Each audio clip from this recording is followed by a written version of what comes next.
have this conversation with Danielle McKinley, who's a wealth architect and business strategist who helps entrepreneurs master money, build simple systems, and unlock financial freedom. After building and selling a bootstrapped software company for 9 figures, Danielle learned that real wealth is not about working harder. It is about clarity, aligned decisions, and understanding your numbers. She's deeply passionate about helping women unlock their magic and feel confident making money decisions. Danielle is the creator of SOTU Money Method, founder of Harmony Hustle Academy, and host of the podcast, Magic's in the Mess. Here's Danielle. Welcome to the Power Up Your Life podcast. I'm Kelly Resendez. I'm Mandy McAllister. And we are blessed to have Danielle McKinley in the house. How are you today, Danielle? Oh, so good. Thanks for having me. Awesome. Well, share a little bit about your journey. Oh my goodness. That's a loaded question, right? Right out the gate. Okay, so let's see what drops in first. So you know that moment when you finally hit a goal? Like the revenue number, the launch, the thing that you were working super, super hard at, and you swore that hitting that goal was going to make you feel a certain way. You're like, this is going to be gold. This is going to make me X, insert whatever it is. And then you're standing there and you're waiting for that like wave of relief once you do it. And sometimes it just doesn't come. Or you check the box and you feel like, okay, what's next? We're moving on to the next thing. And maybe you have like a celebratory margarita that tastes weirdly like, now what? Right? That is what I want to share with you, because we are going to get into some fun stuff today. But when I was hitting every single goal, something still felt off. On the outside, I was a SaaS founder. I had exits. I was checking all the boxes and things looked great. But inside, something was missing. And so I went back and I did some internal digging. And what I found was my 8-year-old self and the promise that I made to myself when I was 8 after asking my mom to leave my dad, and her response being, honey, I would if I could, but I can't afford to care for you kids on my own. And I am taking us way back, because uncovering and going back to 8-year-old little me is why I am here with you ladies today, because it helped me discover the deeper side of money, the money story that we all inherently carry, whether we are conscious of it or not. And it is why I now help women really build what matters on purpose, but understand their relationship with money to truly unlock the dream life. Oh my goodness. I totally have the chills. That was like an inside out, like, holy moly. I love where this conversation is going to go. So when we really think about money, and you talked about feeling, right? Yeah. Like, is money, I mean, it obviously is an external representation of something, but like, what are the underlying feelings that you found women are really after when they're looking at accumulating or building wealth? Yeah, so it's usually the opposite of what they think it is, right? They're thinking that the wealth is going to, free up some of their time. They're going to be more present with their kids. It's going to allow them to get the house they always wanted, or the outfit they always wanted, or to go on that dream vacation. But what they are really chasing is removal of shame and fear underneath. Fear that like it's not going to come, or I'm not worthy of it, and not understanding the patterns and the relationship to what their story is. Like, even just think for a minute, if you're listening to this, when's the last time, if ever, have you paused and genuinely asked yourself, what is my relationship with money? It's not a question we hear often. It's not something that comes up, on these conferences that we go to, or even on podcasts regularly, because it's almost like taboo. Money is this taboo thing. So what I challenge you to think about today is, what is your relationship with money? I think that's such an interesting thing to explore. I think the first thing that comes to my mind is that money is an amplifier. If you're a jerk and you get money, you become more of a jerk. If you're really generous, you can be more generous the more money you make. So I really love that idea. I work with women investing too, mostly in the multifamily space. And, I'm curious, in your work, all of the women that you've worked with, and maybe you yourself, what is maybe the most common roadblock to growth in money that women hit? And then what's some actionable advice about getting around that? Yeah. So We'll talk like sort of energetic, but also tangible. Okay. So the number one block that women are having with money is thinking that money is not their block, and thinking that their relationship or their story with money has nothing to do with it. You know, they're often looking for what's the next like creative finance if you're going to get your next deal. What's the next like sales strategy, marketing strategy? How do I grow? How do I become a better leader? But again, they don't pause and go, well, what is my relationship with money? So that's by far the number one. And then the next thing is really not building the money muscle of being close to your numbers. Kind of going like, okay, I'm making good money, but I'm going to outsource this. So one of the things that I often talk about is it's fascinating to me how we go, okay, I'm not a money person. Or you'll say the things like, I'm not good with money. I got to hire that out. And then you go and hire it out based on somebody's recommendation. But are you stopping to go, is that advisor a business owner? Do they understand tax strategy? Are they a real estate investor? Have they ever done the things that you want to do? And if the answer is no, well, that, honey, is something that is keeping you a little stuck.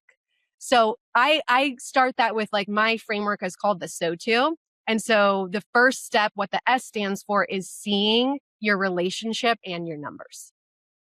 Hmm.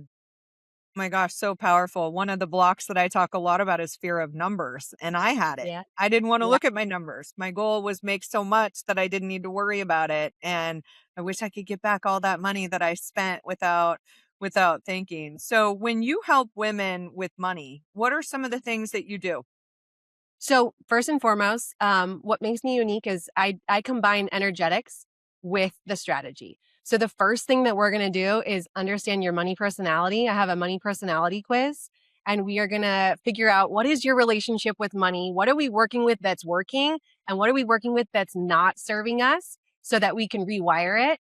And then we're going to start to implement strategy. So all things from tax strategy, investing, creative finance, infinite banking, anything that makes sense for what we want.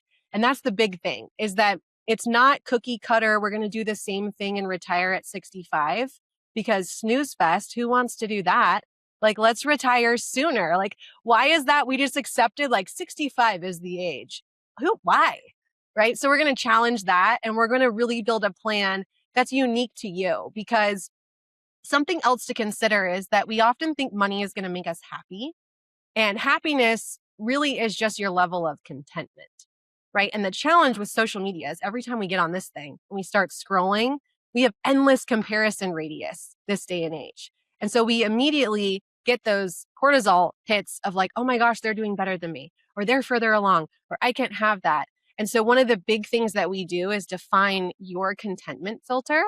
I call it a harmony compass, so that when those things are happening, because we're human and they're going to, and social media is not going anywhere, we can level set and anchor back into that plan and ask ourselves, hey, are we on track with the plan we made?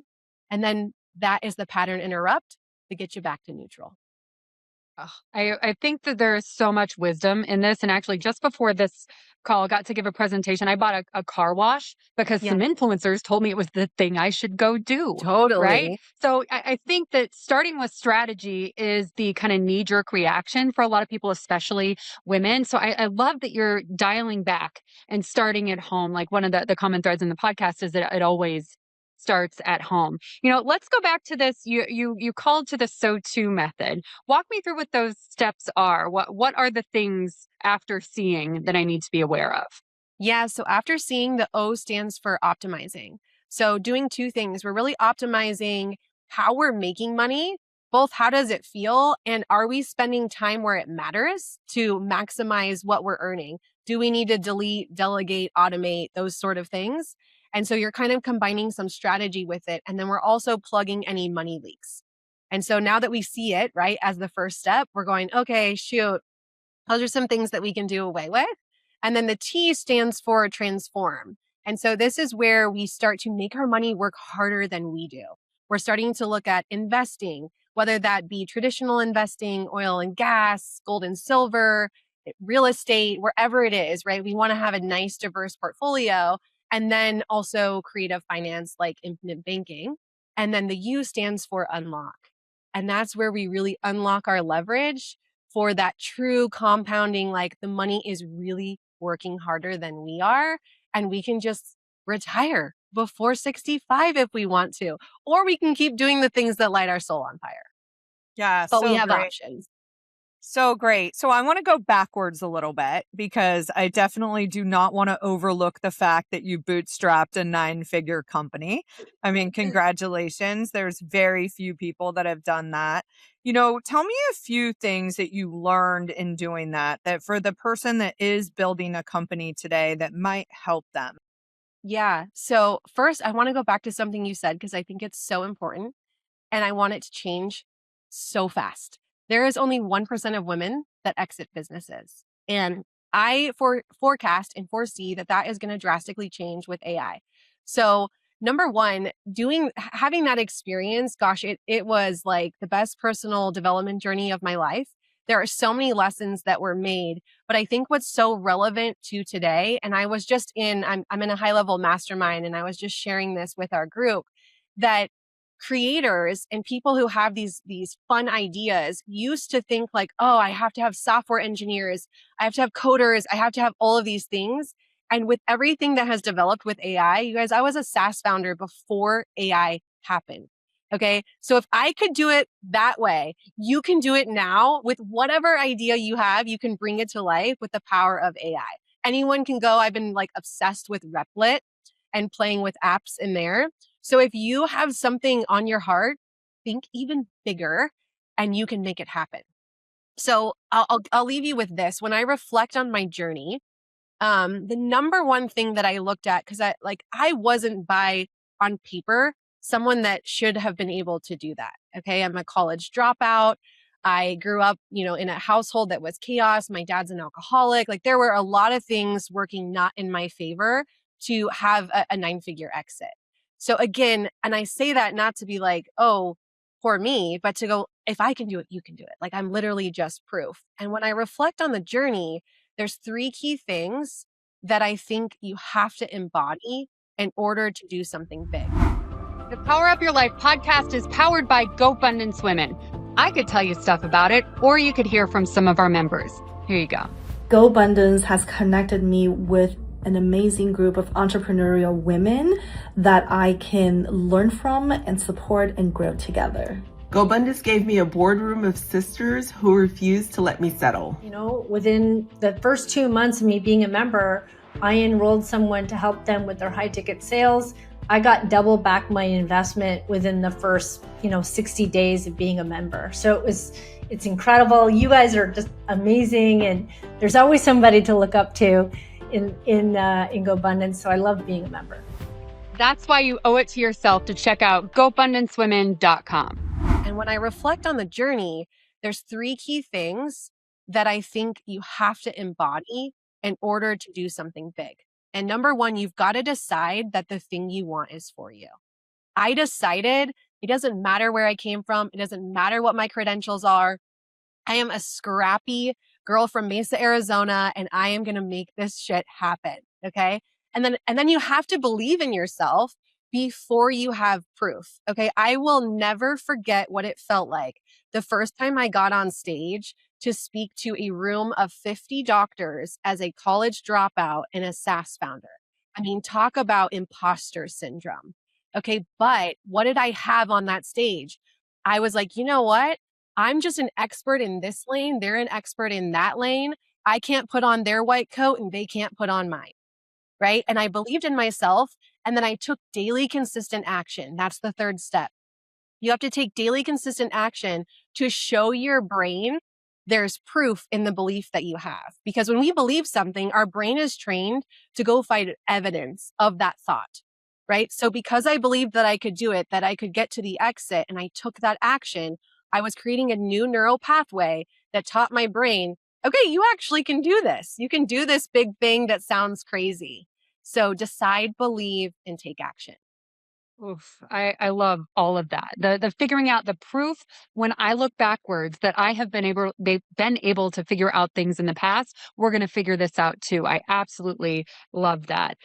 Many of our listeners are lady business owners and investors who did come from some other career and made a whole bunch of pivots and identity shifts in the meantime. One thing that I've observed about myself and a lot of other people making those changes is that identity shift is the hardest piece.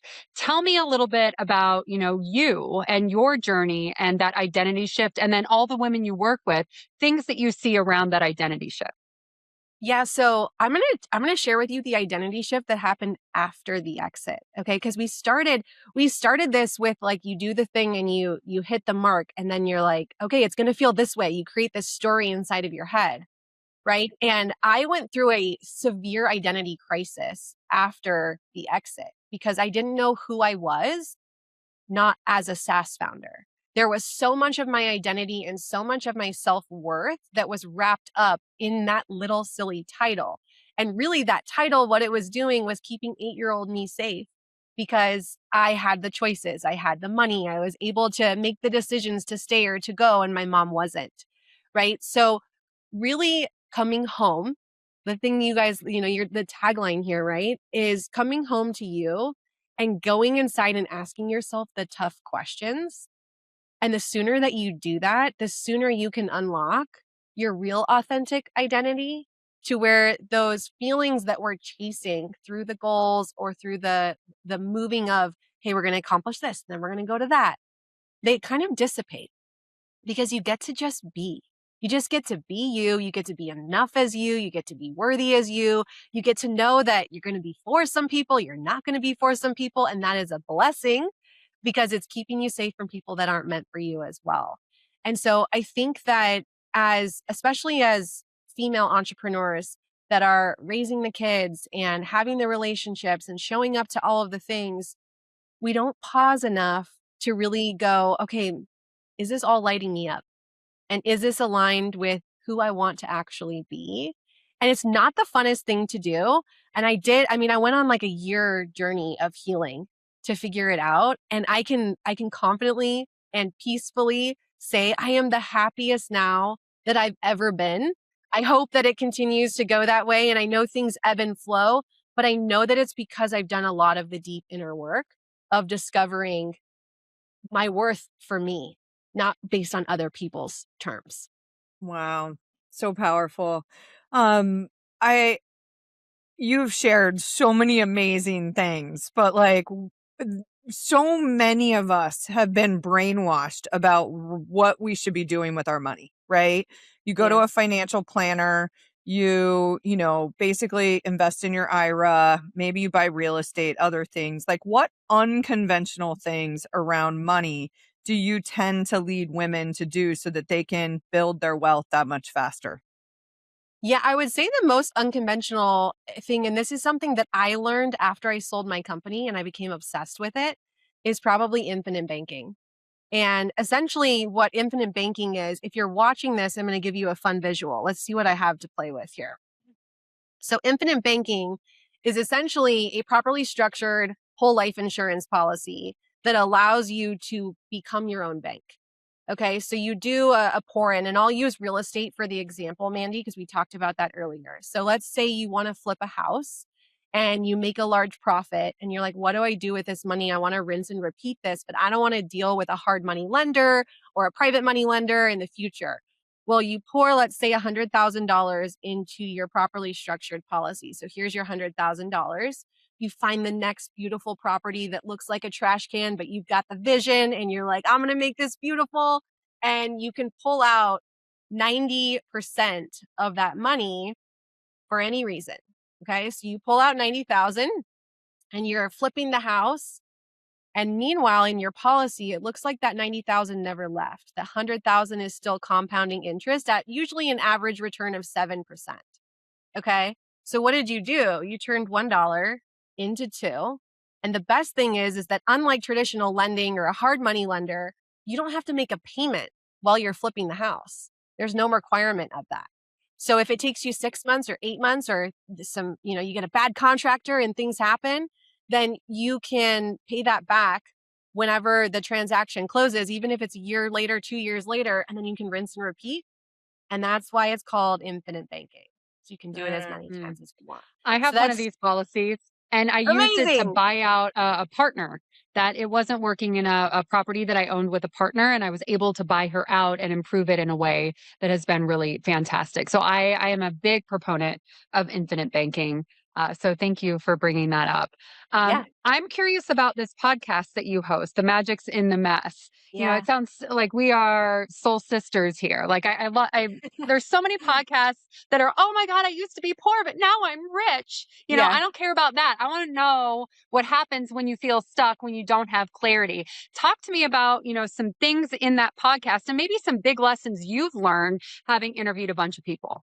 Yeah. So that is what it's there. The title sums it up perfectly, is that we're always going to experience the messy middle anytime we're doing anything. Parenting, friendships, scaling a business, whatever it is. And so it really is unearthing the hard shit, not the cookie cutter, shiny. Like, we can go on Instagram if we want the highlight reel, right? So it's really pulling out what are the messy things that you went through that got you to the thing that now looks so shiny that everybody wants to talk to you about, because the shiny thing isn't the cool thing. A 9-figure exit, people are like, oh, cool, good for you. That doesn't teach them anything, right? We want to talk about the lessons that were learned. So that's what we do there. And it's a mixture of, I interview people to capture their messy middle. And I also do solo episodes. Like, I'm about to put out one that is probably one of my most vulnerable. The title is The 7 Lessons I Learned Being a Drug Dealer in High School.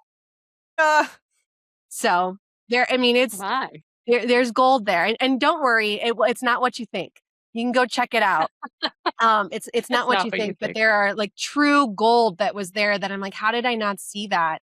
And, you know, there's always I call it knocks, nudge, and rhinos. And this is from my coach, Carly. I didn't come up with this, but life will sort of knock at you to give you a clue or to give you a guidance, and God, source, universe, whatever you subscribe to. We often miss those ones. And then there's a nudge, which kind of feels like what you would think a push. Like, you see it, you feel it, but you're kind of like, nah. And then there's a rhino. And a rhino forces you to pay attention. So, like, an example of one of my rhinos that I talk about on the podcast too is I dislocated my shoulder in my sleep. That's how I hit burnout. That's how we figured it out. That's how we got things to change and to come around, so that I had stage 4 adrenal fatigue. So in Magic's in the Mess, we like to pick up those clues and help you sort of identify them so that you can get to where you want to go faster. Yeah. Follow up there real quick. How do you get there? How do you listen for that knock so that I don't have to wait for the rhino? Yeah. So that's the funny part, is you have to get, so what has helped me start to learn how to listen to my knocks is to challenge my thoughts. And to go, like, when something comes, because you know how, like, this happens for me, like, I'll be driving, you'll have like a thought come through and you're like, ooh, that's a good thing. I'm going to come back to that later. And then you try and rethink it and it doesn't come back to you. That's like a knock. Like, you had the awareness, you listened to it, you had kind of a dialogue with it. And so challenging and pausing, slowing down is how you notice the nudges. Yeah, so powerful. You know, Danielle, we know in the data that women all-time high, overwhelm, burnout, imposter syndrome, self-sabotage overload, right? How do you recommend that women start putting themselves first physically and emotionally so that they can be ready for this next step of creating this level of wealth? So you remember, it goes back to the 3 ingredients: decide, believe, take action. Okay. So when I hit my burnout, I had to decide that that wasn't going to be me anymore. I had to believe that I could make the changes that were going to get me out of it, number one, and then help prevent me from doing it again. And then I had to take action. So, like, a tangible thing that you can do right away that I did for me when I experienced the rhino is I scheduled my wellness and my me time, and I treated it like I would a client on my calendar. Okay. And I implemented something that I still do today. One Friday a month is a no schedule day. And so depending on how I feel that day, like, I don't know if you know anything about human design, but I'm a 6/2 sacral generator. So I've got hermit in my profile, which means that I am a very outgoing person until I'm an introvert and I don't want to say any words. And so sometimes on this Friday that I have blocked in my schedule, I will bed rot and I will binge a show. Like, I already have on my list this off-campus thing that everybody's talking about. I'm going to binge that the next time I need a bed rot day. But sometimes I feel really good and I'll have a mommy and me date with my kids, or I'll go on a hike or to a spa or whatever, or I'll work. Sometimes I'm feeling creative and I'm like, I want to execute that thing. But just putting it in there and me knowing that that is an investment in me and having that quiet time gives me space and time for creativity. As females, we are so creative. And when we're always on the go, we shut out the creativity.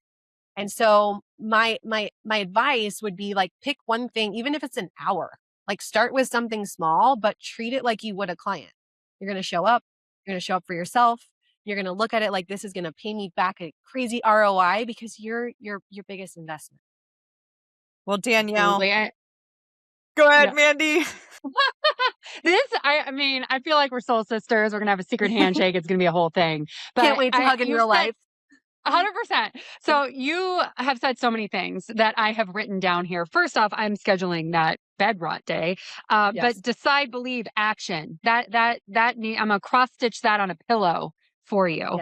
Yeah. And is this lighting me up? I need to ask myself that question more often. Thank you for that gift. Kelly, what were your favorites? Yeah, I mean, just the awareness of just what is my relationship with money is so powerful because we often don't think about it. We might look at our bank account or our investments or whatever we're really trying to do. And then, really that this is an energy job too. Like strategy is important, but energy is also important and you have to do both things simultaneously. So many powerful tips that you've given us today. So Danielle, one of the things that we love to do on this is there a resource or connection that would change the ball game for you, and make sure you share how our listeners can find you as well. Well, just come be my friend, honestly. Like just be my friend.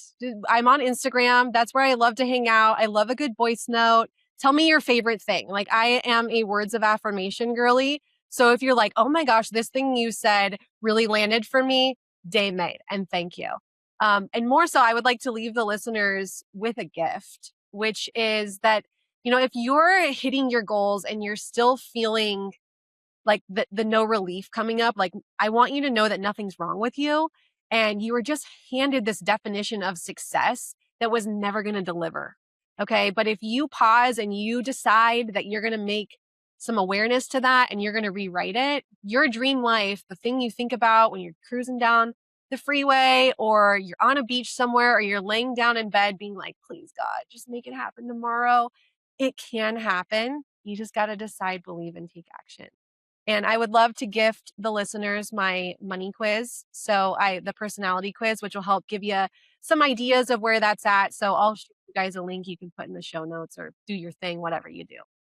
Amazing. Amazing. Well, thank you again for bringing all the wisdom today, all your success, and more importantly, turning your journey into a purpose-driven business, helping other women unlock, next levels of success. So if this show was something you enjoyed, leave us a review, share it with friends, come back and listen to the next episode of Power Up Your Life. We'll see you next time. Thanks for joining us today on the Power Up Your Life podcast. If you got value from today's episode, make sure that you like and subscribe and send this episode to someone who needs to hear some wins like this. If you need to power up your business, head over to Power Up Your Life Now, where you can see all of the resources that our team has to power up your business. We'll see you on the next episode.